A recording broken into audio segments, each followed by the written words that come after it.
right. This is Cynthia, psychic and astrologer, and this is the horoscope quick bites for May 31st. Now, the moon has been traveling in Gemini these last couple days, and so you may be feeling a boost of energy, running around, taking care of tasks and projects. So, this is actually a great time to even see an increase of communication, emails, and text messages.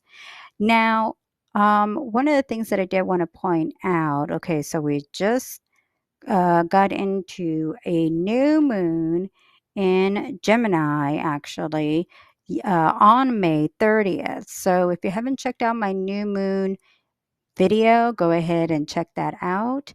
Or if you haven't read about the new moon, I know that definitely the next 2 weeks is going to be a boost of energy and seeing more increase of communication. Now, around 4 p.m., you may be feeling a little bit tired, maybe even daydreaming. It's a great time to craft and create and put your greatest artistic work projects together, but you may be also feeling a little drained. Maybe you just want to daydream or something. The only thing that I would say is be aware for any kind of deception, whether it's from you or from others.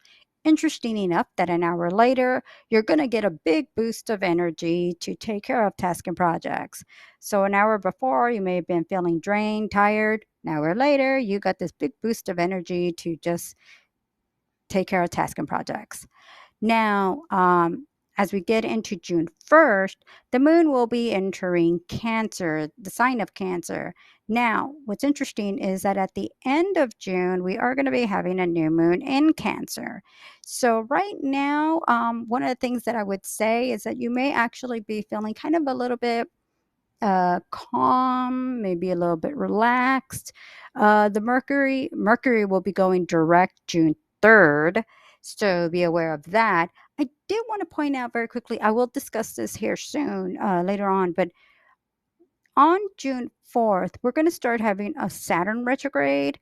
Many times people aren't really aware about what a Saturn retrograde does, so I'll explain that later.